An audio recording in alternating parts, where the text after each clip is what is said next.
విశ్వక్ సేన్ మొదటి నుంచి కాస్త భిన్నమైన కథల్ని ఎంచుకుంటున్నాడు. మాస్ సినిమా చేసినా అందులో ఏదో ఒక నావెల్టీ ఉంటుంది. ఆ సినిమాలు సక్సెస్ అవుతున్నాయా లేదా అనేది తర్వాత సంగతి. తన వంతు ప్రయత్నం అయితే చేస్తున్నాడు. దానికి తోడు ఓ సినిమాను ఎలా ప్రమోట్ చేసుకోవాలో కూడా తనకు తెలుసు. ఆరోగెన్స్ అనుకోండి, ఓవర్ కాన్ఫిడెన్స్ అనుకోండి, తన సినిమా తన పేరు ప్రచారంలో ఉంటాయి. అది చాలు తనకు. ఇటీవల తన నుంచి వచ్చిన గ్యాంగ్స్ ఆఫ్ గోదావరి నిరుత్సాహపరిచింది. ఈసారి తప్పకుండా హిట్ కొట్టాల్సిన పరిస్థితుల్లో చేసిన సినిమా మెకానిక్ రాకీ. మరి ఈ మెకానిక్ ఎలా ఉన్నాడు? తాను కార్లని కాకుండా మనుషుల్ని కూడా రిపేర్ చేయాల్సి వస్తే ఏం చేశాడు? విశ్వక్ సేన్ కి ఈ సినిమా ఎలాంటి ఫలితాన్ని ఇచ్చింది? రాకీ అంటే విశ్వక్ సేన్ ఓ సగటు కుర్రాడు. చదువు అంతంత మాత్రమే. తండ్రికి ఓ mechanic garage cum driving school ఉంటుంది. చదువు అట్టకెక్కడంతో రాకీ కూడా ఓ మెకానిక్ లా మారి షెడ్ నడుపుతూ ఉంటాడు. అయితే ఈ గ్యారేజ్ పై ఒకరి కన్ను పడుతుంది. రంకిరెడ్డి అనే దాదా ఎలాగైనా ఆ గ్యారేజ్ స్థలాన్ని దక్కించుకోవాలని ప్రయత్నిస్తాడు. తప్పుడు డాక్యుమెంట్లు సృష్టించి ఆ స్థలం కాజాలనుకుంటాడు. దాన్ని అడ్డుకోవాలంటే రాకీకి 50 లక్షలు కావాలి. మరి ఆ 50 లక్షలు ఎలా సంపాదించాడు? ఈ కథలో మాయా అంటే శ్రద్ధ శ్రీనాథ్, ప్రియా అంటే మీనాక్షి చౌదరిల పాత్రలేంటి అనే విషయాలు తెరపై చూడాలి. కొత్త కథని అర్థమయ్యేలా చెప్పండి, మామూలు కథని కొత్తగా చెప్పండి అంటుంటారు సినీ జ్ఞానులు. అది 100% నిజం. కొత్త కథలు ఇంజెక్ట్ అవ్వడానికి టైం పడుతుంది. కాబట్టి అరటిపండు ఒలిచి నోట్లో పెట్టినట్టు చెప్పాలి. రొటీన్ కథల్ని కొత్త దారిలో చెప్పి మసిపూసి మారడికాయ చేయాలి. ఈ రెండిటిలో ఏ విద్యాభినా సినిమా సక్సెస్ అయినట్టే. మెకానిక్ రాకీ రెండో దారిలో వెళ్తుంది. ఓ ఆత్మహత్య ఎపిసోడ్తో ఈ కథ మొదలవుతుంది. సీరియస్ టోన్ నుంచి వెంటనే బయటకు వచ్చేస్తాడు దర్శకుడు. రాకీ పుట్టు పూర్వోత్తరాలు ఫనీగా ఉంటాయి. ఫస్ట్ హాఫ్ లో రాకీ ప్రేమ కథ, గరాజ్ ని కాపాడుకోవడానికి చేసే ప్రయత్నాలు తప్ప పెద్దగా ఎలాంటి సర్ప్రైజ్లు ఉండవు. ఫాదర్ అండ్ సన్ రిలేషన్ తో కాస్త టైంపాస్ చేశాడు. హీరోయిన్ క్యారెక్టర్ ని పిసినారుగా చూపించడం వల్ల కొంత ఫన్ వచ్చింది. దొంగ బ్యాగ్ కొట్టేసే సీన్ ఒకటి ఫస్ట్ హాఫ్ లో గుర్తుండిపోతుంది. సెకండ్ హాఫ్ లోనే అసలు కథ మలుపులు ఉన్నాయి.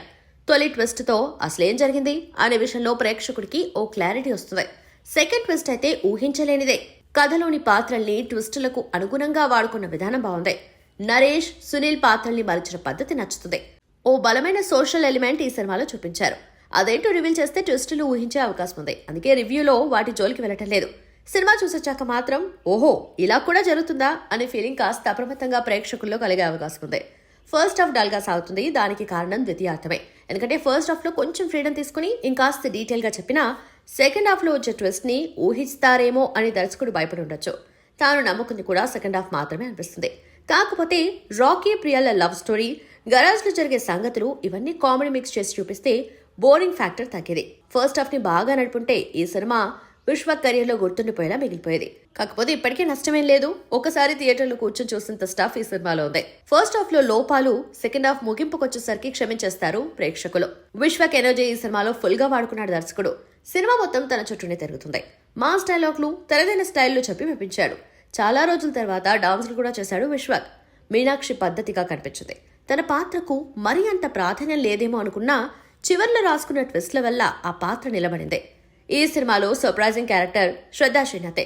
కాకపోతే తన ఆహార్యం అంతగా అతకలేదు. ఈ విషయంలో శ్రద్ధ పెట్టాల్సిందే, లేదంటే ఆమె కెరియర్ ప్రమాదంలో పడే అవకాశం ఉంది. నరేష్ తన అనుభవాన్ని రంగరించారు. వైవహర్ష అక్కడక్కడ నవ్వించాడు. హర్షవర్ధన్ పాత్ర కూడా ఓకే అనిపిస్తుంది. సునీల్ ని మొదట్లో భీకరంగా చూపించి ఆ తర్వాత సైలెంట్ గా మార్చేశారెందుకు అనే అనుమానం వస్తుంది. అయితే సినిమా ముగిసేసరికి ఆ అసంతృప్తి ఉండదు. రవితేజ ముళ్లపూడికి దర్శకుడిగా ఇదే తొలి సినిమా. ముందే చెప్పినట్టు ఫస్ట్ హాఫ్ దగ్గర ఇంకాస్త వర్క్ చేస్తుంటే బాగుండేది. సెకండ్ హాఫ్ ని డీల్ చేసిన పద్ధతి బాగుంది. క్యారెక్టర్లన్నీ వాడుకున్న తీరు నచ్చుతుంది. పాటలు ఓకే అనిపిస్తాయి.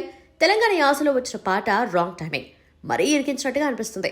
కానీ పాట మాత్రం బాగుంది. లవ్ సాంగ్ కూడా బాగా పిక్చరైజ్ చేశారు. కథకు తగ్గట్టుగా నిర్మాతలు ఖర్చు పెట్టారు. ఫస్ట్ హాఫ్ ఎడిటింగ్ ఇంకాస్త షార్ప్గా ఉండాల్సిందే. ట్విస్టుల్ని నమ్ముకున్న సినిమా అయితే ఫస్ట్ హాఫ్ కాస్త భరించాలి. సెకండ్ హాఫ్కి వచ్చేసరికి పైసా వసూలైపోతుంది. ఈ మధ్య వచ్చిన విశ్వక్ సేన్ సినిమాల కంటే ఇది బెటర్ అవుట్పుట్ ఇచ్చిందని చెప్పాలి. ఓసారి హాయిగా చూడడానికైతే ఎలాంటి ఢోకా లేని సినిమా ఇది. రేటింగ్ 2.75.